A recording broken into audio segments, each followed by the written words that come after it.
جی بسم الله الرحمن الرحیم. شروع کوم په نامه د هغې پاک ذات چې ډیر بخښونکی او مهربانه دی.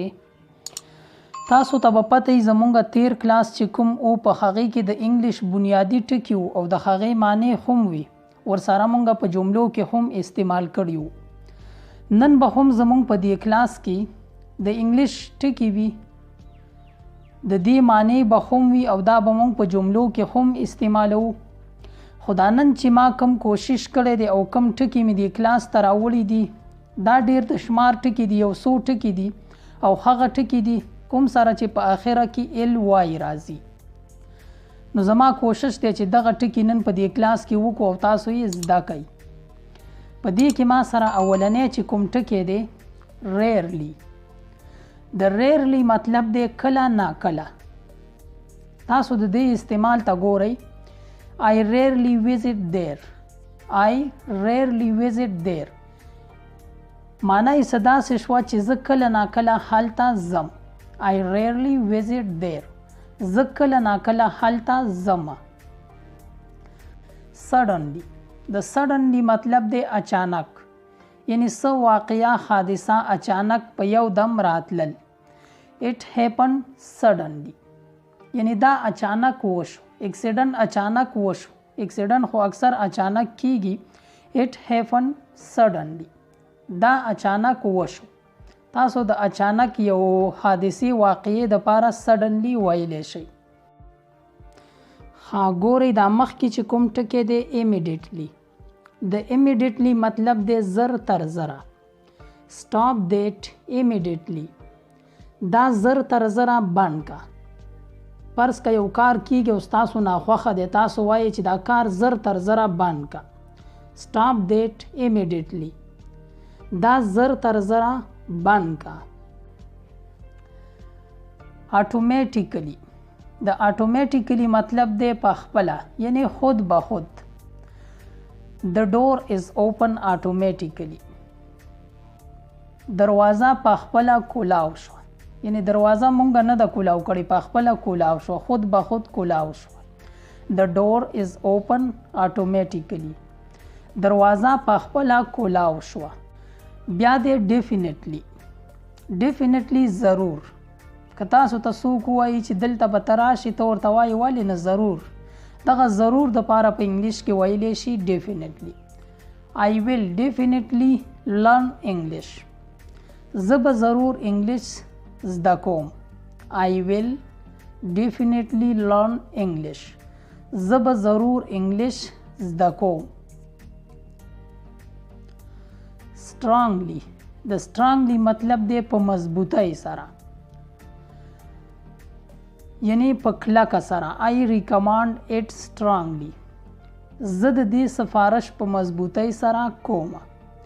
I recommend it strongly. زه د دې سفارش په مضبوطۍ سره یعنی په کلکه سره کوم. جی بل چې کوم ټکی دی deliberately. د deliberately مطلب دی ناغرضۍ سره، یعنی مونږ چې وایو جان بوجھ کر، ځان ناغرضه کول، په یو څیز باندې ځان ناغرضه کول. He deliberately did it. He deliberately did it. هغه په ناغرضۍ سره دا کړی. He deliberately did it. هغه په ناغرضۍ سره دا کړی. generally. د generally مطلب دی په عام طور. تاسو به دا د generally ټکی ډیر زیات اورئ. د دې مطلب دی په عام طور. They generally do not make mistakes. دوی په عام طور سره غلطي نه کوي. They generally do not make mistakes. دوی په عام طور سره غلطي نه کوي. almost. تقریبا. I almost forgot. ما نه تقریبا خیر شو. سکار مونږ نه اکثر خیر شي که نو مونږ وایو چې اوه تقریبا چې زمانه خیر شو، دا سیز خو تقریبا چې زمانه خیر شو.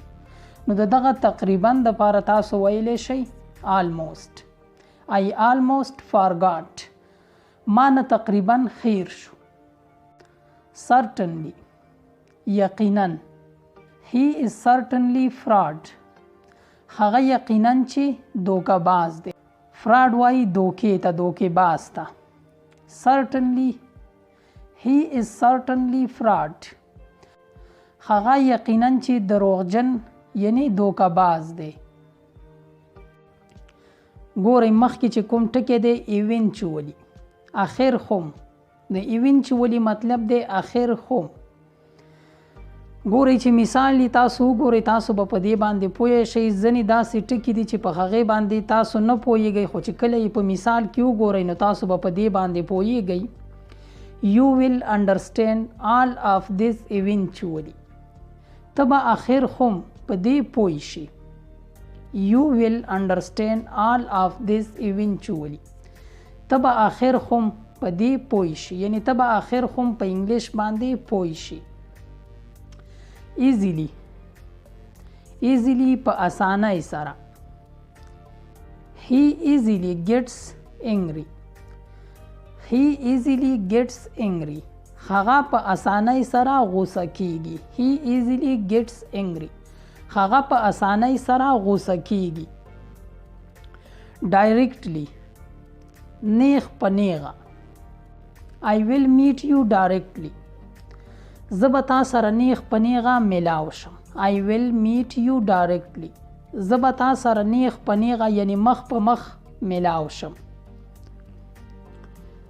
quickly د quickly مطلب دی په تیزۍ سره. do it quickly. دا په تیزۍ سره وکا، یعنی دا زر وکا، په دې تادی وکا. do it quickly. دا په تیزۍ سره وکا. ever کله یا چرته. ګورئ مثال تر دې وګورئ. have you ever visited there. have you ever visited there. ته هلته چرته تللی یې. مونږ اکثر وایو کنه چې ته هلته چرته تللی یا ته هلته کله تللی. نو د دغه چرته د پاره یا کله د پاره تاسو په انګلیش کې ویلی شئ ever. have you ever visited there.